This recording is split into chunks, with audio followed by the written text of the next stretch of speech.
Pollution থেকে বাঁচার জন্য মূলত বৃক্ষ। ফলজ, বনজ, ঔষধি সব ধরনের গাছই পাওয়া যায়। আসলে বাঁশের যে এত ব্যবহার আছে, আমরা মেইনলি এটাই মানুষকে জানানোর জন্যই আসা এখানে। তোমরা আমার কাছে দেখে শিখে তোমরা ছাদ বাগান করো। সুপ্রিয় দর্শক, আসসালামু আলাইকুম। দেশ ও দেশের বাইরে থেকে যারা আমাদের সাথে আছেন, আপনাদের সবাইকে জানাচ্ছি অনেক অনেক শুভেচ্ছা ও স্বাগতম। বিচিত্র জানালার পক্ষ থেকে আমি মোহাম্মদ নূর হোসেন মিলন আজকে আপনাদেরকে ঘুরিয়ে দেখাবো জাতীয় বৃক্ষরোপণ অভিযান ও বৃক্ষ মেলা 2025। মেলাটি আয়োজন করা হয়েছে ঢাকা আগারগাঁওয়ের বাংলাদেশ চীনমৈত্রী সম্মেলন কেন্দ্র সংলগ্ন সাবেক বাণিজ্য মেলার মাঠে।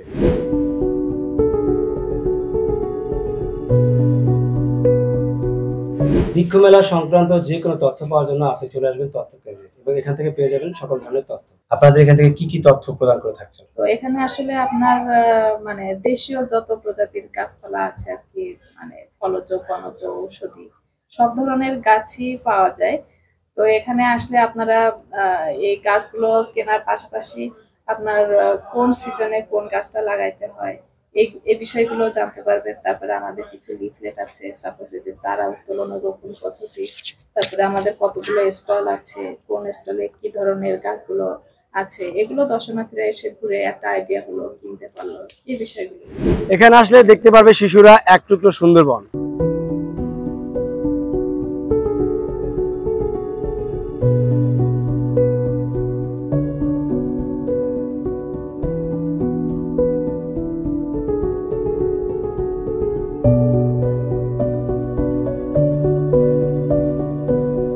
বন্ধুরা, এই বৃক্ষ মেলায় কিন্তু শুধু বড়রা আসে তা কিন্তু নয়, তারা কিন্তু তাদের পরিবারের ছোট ছোট শিশুদেরকেও নিয়ে আসে। কারণ আমাদের দেশে অনেক শিশুরাই আছে যারা ঘরবন্দি হয়ে থাকে, যারা ইট পাথরের দেয়ালে থাকে, তারা কিন্তু সচরাচর ফল খেয়ে থাকে, বৃক্ষ দেখে থাকে, কিন্তু এমন কিছু বৃক্ষ আছে যারা তার সাথে পরিচয় নাই, আর তার জন্যই তাদের পিতারা মাতারা সবাই নিয়ে আসছে তাদের সন্তানদের। চলুন আরো কিছু খুদে আমাদের দর্শনার্থীর সাথে কথা বলি। কেমন আছে তুমি? ভালো। তোমার নাম কি? ইয়ামি। আজকে যে তুমি মেলা আসছো, তোমার কেমন লাগছে? ভালো আছে। কার সাথে আসছো? আপুর সাথে। আব্বুর সাথে আসছো। তোমাকে একটা গাছ কিনতে দেখতে পাচ্ছি, কি গাছ কিনেছো এটা? অ্যান্থোরিয়াম। আচ্ছা, তোমার গাছ অনেক পছন্দ? হ্যাঁ। বাসায় অনেক গাছ আছে। থ্যাংক ইউ তোমাকে। বন্ধুরা, আপনারা দেখতে পাচ্ছেন বাইক ভরা হচ্ছে বৃক্ষ। কতটা বৃক্ষপ্রেমী তা কিন্তু ওনাদেরকে দেখলে বোঝা যায়। চলুন শুনি তারা আজকে কি কি বৃক্ষ মেলায় এসে গাছ কিনেছেন। কি কি গাছ কিনেছেন আজকে? আজকে আমরা জলপই গাছ নিচ্ছি, বিভিন্ন রকমের লেবু গাছ, তারপরে রামভুটান, আমলকি আছে 2 জাতের, আরো জলপাই আছে, অনেক রকমের গাছ নিচ্ছি। আপনি যে বৃক্ষ মেলা আসছেন, এর আগে কি আসছিলেন? না, এটা আমার প্রথম আসা বৃক্ষ মেলায়। কেমন লাগলো?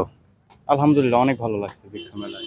এই গাছগুলো আপনার কি ছাদে অথবা বেলকনিতে কোথায় লাগাবেন? না, আমরা বাগান করতেছি, মূলত আমরা বাগানেই লাগাবো আসলে। বাগানের জন্য। বৃক্ষ মেলায় যে আপনি এই গাছগুলো কিনলেন, তো এই গাছগুলো বাইরে কেমন দাম বা বৃক্ষ মেলায় কেমন দাম বলে আপনার মনে হচ্ছে?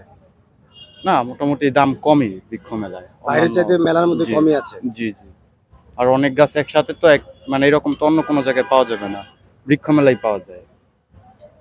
শুনছিলেন এক দর্শনার্থীর চমৎকার তার মনের কিছু অভিব্যক্ত। বৃক্ষ মেলায় বিশাল এলাকা জুড়ে গাছে গাছে ঝুলছে দেশি বিদেশি নানান প্রজাতির ফুল ও ফল, এবং একই সাথে বনজ, ঔষধি, সৌন্দর্যবর্ধক সহ হাজারো প্রজাতির দেশি বিদেশি গাছ। আসসালামু আলাইকুম ভাই। ওয়ালাইকুম সালাম। কেমন আছেন?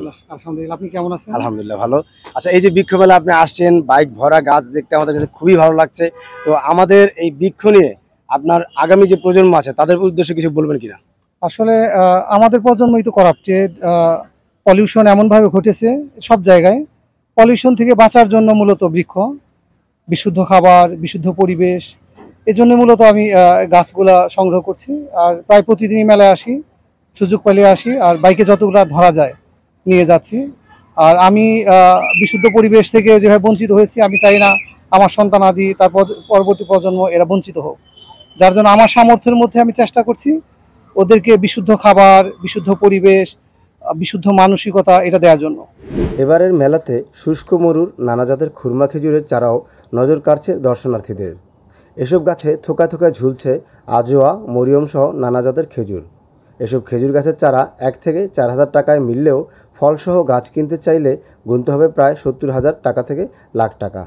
আমরা এখন কথা বলবো বৃক্ষ মেলায় একজন নার্সারি ব্যবসায়ীর সাথে। আসসালামু আলাইকুম। ওয়ালাইকুম। কেমন আছেন? আলহামদুলিল্লাহ, আল্লাহ খুব ভালো লাগছে। এবার বৃক্ষ মেলায় দর্শনার্থীদের আগমন কেমন? আগমন বেশ মোটামুটি ভালোই আছে। গতবারের চাইতে এবার কি বেচা কিনা ভালো হচ্ছে? জি, মোটামুটি ভালো হচ্ছে। গত বছরের চেয়ে মোটামুটি এবার একটু বেশি হচ্ছে বেচাকেনা। আপনার এই নার্সারিটা কোথা থেকে আপনি নিয়ে আসছেন? এটা রাজশাহী নার্সারি মূলত, কিন্তু এই নার্সারি বিভিন্ন জায়গায় শাখা আছে। পঞ্চগড় শাখা আছে, এখানে আগারগাঁও সঙ্গীত কলেজের সামনে শাখা আছে, রাজশাহীতে শাখা আছে। আমরা রাজশাহী নার্সারি নাম দিয়ে এটা পরিচালনা করে থাকি। এবারের বৃক্ষ মেলা আপনি নতুন কোনো ফলজ বা বনজ কোনো গাছ নিয়ে আসছেন কিনা? হ্যাঁ, ফলজ বনজ গাছ সবই আছে বিদেশি। চায়না গাছগুলো চায়না ক্যাকটাস, লিচু, চায়না থ্রি, বিভিন্ন জাতীয় চায়না আম আছে, তারপরে কিউজাই আম, চায়না, ভিয়েতনাম, বিভিন্ন দেশের বিভিন্ন প্রজাতির আম আছে এখানে, ফল ফলান্তি আছে। ন্যূনতম কত টাকা থেকে সর্বোচ্চ কত টাকা পর্যন্ত আপনার কাছে চারা পাওয়া যাবে? এবং কি 100-150 টাকায় চারা পাওয়া যায়। 20,000 25,000 টাকাও চারা আছে। সর্বনিম্ন মানে 20 টাকা থেকে শুরু? হ্যাঁ, 20 না, 150 থেকে শুরু, 150 টাকা এবং কি সর্বোচ্চ 20-25,000 টাকা পর্যন্ত চারা আছে। তো আমাদেরকে একটু দেখান সর্বোচ্চ দামের যে আপনার কাছে চারা আছে সেটা কোনগুলা?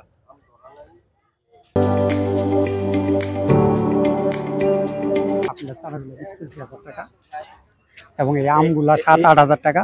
এটা কি এটা বলেন? বাগান বিলাস 1,500-2,000 টাকা। আর ওই আপেলের গাছটা হইলো 20-25,000 টাকা। এটা কোন জাতের আম? এটা চায়না আপেল। এটার দাম হচ্ছে 20,000 টাকা। হ্যাঁ, 20,000-25,000 টাকা। 20,000 টাকারও আছে, 25,000 টাকারও আছে। নতুন একটা ফল আছে, হ্যাঁ দেখি। ওই যে ঝুলতেছে ফল, এটা আবিও ফল। কি নাম? আবিও ফল, আবিও। আবিও ফল। এই ফলটা কোন জায়গার? কোন দেশের ফল এটা? এটা ভিয়েতনাম বলে, চায়না ভিয়েতনাম বিভিন্ন দেশে পাওয়া যায়। এটা মূলত বাংলাদেশে নতুন আসছে আর কি। কত দাম এটা? এটার দাম 15,000 টাকা। 15,000 টাকা। জি। আমাদের দেশীয় যে ফল গাছগুলো আছে সেগুলোর দাম কেমন? ওগুলো একটু কমই পাওয়া যায়, দামগুলা একটু 400-500। ওই যে আম গাছগুলো আছে, দেশীয় আম যেটা, সেটা 300-400 টাকা ছাড়াও আছে। মানে দর্শনার্থীরা মানে কোন ধরনের বেশি বেশি গাছগুলো কিনে থাকে? এখন বেশিরভাগ ওই যে বাইরের ফল ফলান্তি গাছগুলাই বেশি আকর্ষণ করে মানুষ, বিদেশিগুলা। আপনিও আসুন জাতীয় বৃক্ষ মেলায়, একটি চারা কিনুন, সবুজ পৃথিবী করুন। বন্ধুরা, আমরা আছি মেলার মধ্যে এখন কোয়ান্টাম ব্যাম্বোরিয়ানে। এখানে আছে বিভিন্ন ধরনের বাঁশ গাছের চারা ও বাঁশ দিয়ে তৈরি বিভিন্ন পণ্য সামগ্রী। চলুন তাহলে আমরা একটু ঘুরে দেখি।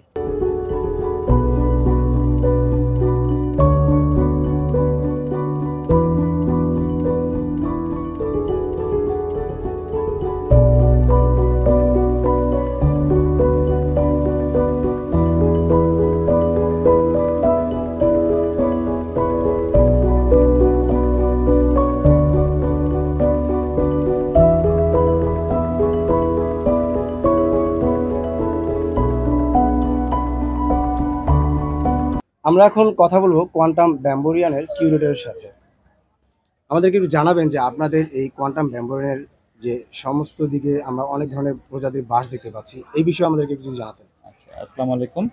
আমি সাইফুদ্দিন সাইফ, কোয়ান্টাম ব্যাম্বোরিয়ানের কিউরেটর এবং রিসার্চ কোঅর্ডিনেটর হিসেবে আছি। আমরা প্রথমবার মতো মেলাতে এসেছি এবার, কিন্তু আমরা শুরু করেছি আসলে প্রথমবার আসলেও আমাদের ব্যাকগ্রাউন্ডে 18 বছরের কাজ আছে।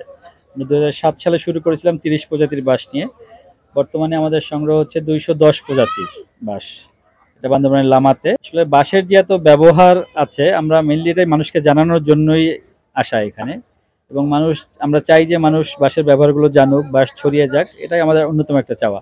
বাঁশ থেকে কমপক্ষে 80টা সেক্টরে কাজ করা যায়। আমরা বাঙালিরা শুধু বাঁশ দেই আর খাই, এটাই আমরা অভ্যস্ত। শুধু বাঁশের কিন্তু ব্যবহার প্রচুর। আমি বাঁশের জন্য পৃথিবীর বিভিন্ন দেশে গিয়েছি, যেমন আমি চায়নাতে গিয়েছি, ইন্ডিয়াতে, ইন্দোনেশিয়া, থাইল্যান্ড, বিভিন্ন জায়গায় শুধু বাঁশ দেখতেই গিয়েছি। এবং আমার সারা পৃথিবীতে একটা নেটওয়ার্ক ছড়িয়ে আছে, 22টা দেশের আমার ফ্রেন্ড আছে যারা বাঁশ নিয়ে কাজ করে পৃথিবীতে ওয়ার্ল্ড ওয়াইড। তাদের কাছে গিয়ে আমি বিস্মিত হয়েছি তাদের বাঁশের ব্যবহারগুলো দেখে। আমরাও চাই যে বাঁশের, কারণ বাঁশ এবং বেত হচ্ছে পৃথিবীর একমাত্র হচ্ছে ইকো ফ্রেন্ডলি প্ল্যান্ট। অন্যান্য ক্ষেত্রে কি হয়, আপনি একটা গাছ লাগালেন, গাছটা ম্যাচিউর হলো 30 বছরে, কাটলেন, গাছটা শেষ হয়ে গেল। কিন্তু বাঁশ এবং বেত হচ্ছে 4 বছর থেকে আপনি হারভেস্ট করতে পারবেন, তার লাইফ টাইম 60 থেকে 120 ইয়ার্স পর্যন্ত হতে পারে। আপনি যত কাটবেন তত হতে থাকবে। এবং বাঁশের আরও যে গুণাগুণ বললাম যে বলে শেষ করা যাবে না। আসলে বাঁশ হচ্ছে অন্য যে কোনো গাছের চেয়ে 30% বেশি অক্সিজেন প্রডিউস করে। বাঁশ ভূমি ক্ষয় রোধ করে, এছাড়া আরও বহুবিধ ব্যবহার আছে বাঁশের। সেটাই আমাদের অন্যতম একটা চাওয়া যে এই মেলাতে প্রথমবার আসা এবং বাঁশের ব্যবহারগুলো সাধারণ মানুষ জানুক এবং বাঁশের অ্যাভেলেবল চারা আছে নিয়ে নিজেরা লাগাক এবং বাঁশ থেকে উপকৃত হোক, এটাই আমাদের চাওয়া মেনলি আসে। কেমন সাড়া পাচ্ছেন? প্রথম দিন থেকে আমরা আসলে আমাদের আশা তো অনেক দূর থেকে, অন্য নার্সারির সাথে আমাদের পার্থক্য হচ্ছে যে তাদের ঢাকার বাইরে কাছাকাছি জায়গা থেকে বারবার আনতে পারছে, আমাদেরকে একবারই আসতে হয়েছে সবকিছুগুলো নিয়ে। এবং আমরা কিছু বাঁশের প্রোডাক্টও কিন্তু নিয়ে এসেছি, বাঁশের যে ব্যবহারগুলো দৈনন্দিন যে ব্যবহার, বাঁশের বোতল, গ্লাস, টিস্যু হোল্ডার, এই ফাইল, এগুলো নিয়ে এসেছি। এবং প্রথম দিন থেকে আমরা খুব ভালো সাড়া পাচ্ছি, মানে আমাদের প্রত্যাশার বাইরে সাড়া পাচ্ছি। এবং আমাদের অলরেডি বেশ কিছু প্রোডাক্ট শেষ হয়ে গেছিলো, আমাদের আবার আনতে হয়েছে, সেই বান্দরবন থেকে আনতে হয়েছে। খুবই ভালো সাড়া পাচ্ছি আমরা আসলে। আচ্ছা, মূলত এখানে কত প্রজাতির বাঁশ আছে? এখানে 42 প্রজাতির বাঁশ নিয়ে এসেছি আমরা, দেশি এবং বিদেশি। দেশি বিদেশি, এবং এটা কিছু ল্যান্ডস্কেপের আছে, কিছু ইনডোরে করা যায় বাঁশ আছে, কিছু হচ্ছে বাণিজ্যিকভাবে যেগুলো অ্যাভেলেবেল সেগুলো আছে, বিভিন্ন ধরনের বাঁশই আছে এখানে। দেশি এবং বিদেশি যে বাঁশগুলো আছে সেগুলোর প্রাইসগুলো যদি একটু বলতেন। প্রাইস আমাদের সর্বনিম্ন 300 টাকার কিছু বাঁশ আছে, আর ম্যাক্সিমাম হচ্ছে 500 থেকে 700 এরকমের মধ্যে। দু একটা বাঁশের একটু বেশি আছে, 1000-1500 টাকা এরকম দু একটা। ম্যাক্সিমাম হচ্ছে 500 থেকে 700 রেঞ্জ, এই রেঞ্জেরই আছে। আমরা এখন দেখি যে বিভিন্ন শিল্প প্রতিষ্ঠানে এই বাঁশ জারগুলো ব্যবহার করে থাকছে, তো তাদের জন্য আপনারা কি আইডিয়া দিচ্ছেন? এর মধ্যে বহু মানুষ যোগাযোগ করেছে আমাদের, তারা বাণিজ্যিকভাবে করতে চায় এবং সেই জাতগুলো আমরা এনেছি। আমরা বলেছি যে মেলার পরে আমরা আমাদের সাথে যোগাযোগ করবে তারা, কারণ এটা তো মেলায় আমরা কিছু কিছু স্যাম্পল নিয়ে এসেছি, সব তো এখানে পাবে না। আমরা আমাদের সাথে যোগাযোগ করবে, তারা চাইলে আমরা এগুলো প্রোভাইড করব। এবং বাঁশের ব্যবহার বললাম যে অনেক, মানে কনস্ট্রাকশনের ম্যাটেরিয়াল হিসেবে বাঁশ কিন্তু নাম্বার 1 পৃথিবীতে, এবং এটাকে বলাই হয় গ্রিন গোল্ড।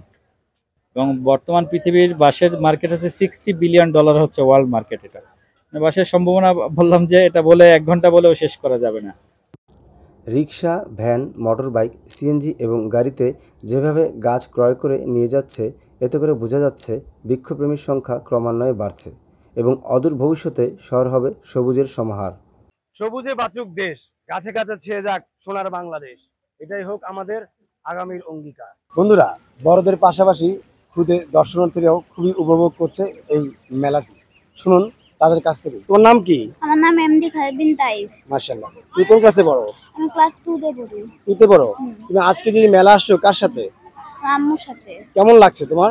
অনেক ভালো লাগতেছে। এখানে যে অনেক গাছ, ফুল ফল গাছ দেখতে পাচ্ছ, এর আগে তুমি কি একসাথে এত গাছ দেখেছো? না। কেমন লাগছে এখানে? অনেক ভালো লাগতেছে। তো এই যে তুমি যে মেলায় আসছো, তোমার যে কত ভালো লাগছে, হ্যাঁ, অনেক গাছের সাথে তুমি পরিচয় হয়েছে, তাই না? তো তোমার বন্ধুদেরকে কি বলবে এই গাছগুলো দেখার জন্য? হ্যাঁ। ফল গাছ, ফুল গাছ, তাই না? ওদেরকে আসা উচিত, তাই না? হ্যাঁ। ওকে। শুনছিলেন আমাদের খুদে দর্শনার্থীর কাছ থেকে তাদের অভিব্যক্তি। এবার বৃক্ষ মেলায় আমরা কথা বলবো একজন প্রবীণ দর্শনার্থীর সাথে। তিনি অনেকগুলো গাছ কিনেছেন, আমরা জানতে যাবো কি গাছ কিনেছেন। আন্টি, আপনি কি গাছ কিনেছেন? এটা রাজশাহী লিচু চারা কিনেছি আমি। আচ্ছা, কত নিয়েছে? এটা নিয়েছে 500 টাকা।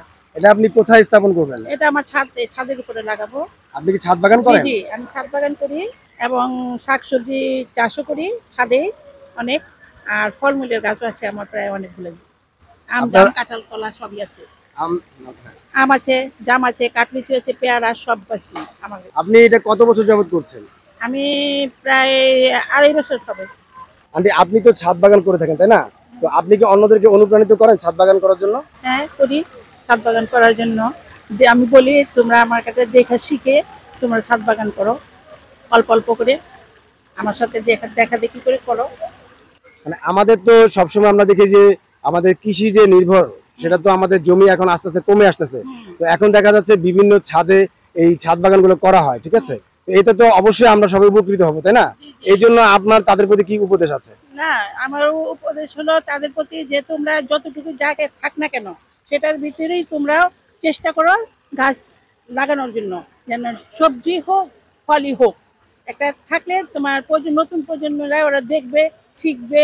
ছোট বাচ্চারা বাসায় থাকে, ওরাও শিখবে, ওরাও লাগাতে আগ্রহী হবে। আমার সাথে সাথে আমার ছেলে যাবে, নাতি যাবে, সবাই যাবে ছাদ বাগান তৈরি করার জন্য। এটার মধ্যে একটা আনন্দ আছে। এটা আনন্দ আছে, আমি খুব ফিল করি, আনন্দ করি। আমার বিকেল বেলা সময়টা কাটে আনন্দে। আমি যখন বিকেল বেলায় উঠি ছাদ বাগানে পানি দেওয়ার জন্য, পরিচর্যা করার জন্য, তখন আমার মনটা অনেক ভালো হয়ে যায় গাছের ফুল দেখে, ফল দেখে। দর্শক, আপনারা শুনছিলেন কত চমৎকার ভাবে তিনি বলছিলেন। আসলে প্রত্যেকেরই উচিত যতটুকু জায়গা আছে ততটুকু জায়গার মধ্যে কোনো না কোনো কিছু স্থাপন করা। অর্থাৎ আপনি যে কোনো ফলে হোক, বনজ হোক, ঔষধি হোক, যে কোনো গাছই হোক না কেন রোপণ করবেন। গাছ আমাদের প্রকৃতির অন্যতম বন্ধু। গাছ আমাদেরকে অক্সিজেন দেয়, কার্বন ডাই অক্সাইড গ্রহণ করে। এবং একই সাথে আমাদের পরিবেশের ভারসাম্য রক্ষা করে। কাজেই আসুন বেশি বেশি গাছ লাগাই এবং পরিবেশ বাঁচাই। জাতীয় বৃক্ষ মেলা একটি আয়োজন নয়, এটি আপনাকে আমাকে জানান দিচ্ছে একটি সবুজ পৃথিবী গড়ার। ঘরে ঘরে হয়ে উঠুক একজন বৃক্ষপ্রেমিক, এটাই আমাদের প্রত্যাশা। বিচিত্র জানালার সঙ্গে থাকুন, আবারও দেখা হবে নতুন কোনো ভিডিও নিয়ে। সবাই ভালো থাকবেন, সুস্থ থাকবেন এই প্রত্যাশা করি, এবং একই সাথে আমাদের পেজটি লাইক এবং ফলো দিয়ে পাশে থাকবেন। একই সাথে আমাদের ইউটিউব চ্যানেলে সাবস্ক্রাইব করতে ভুলবেন না। আবারও দেখা হবে। আল্লাহ হাফেজ।